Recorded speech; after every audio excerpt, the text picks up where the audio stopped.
Good morning everybody. Guys, nakapaglinis na ako ng bahay. Naglinis ako, ginamitan ko ng alcohol. Pati yung aparador na yun, no, nilinis ko na.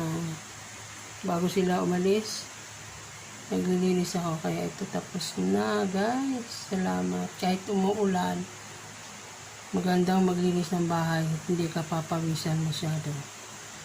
Pero ang hugasan ko, ang dami pa guys. Hindi ko pa mahugasan.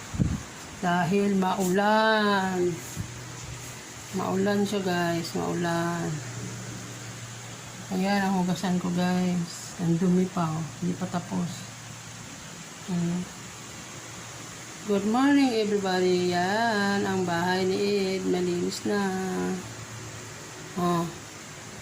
Pati lamisa. Number 1. Dapat pinakamalinis yan. Dahil yan ay kinakainan. Every day.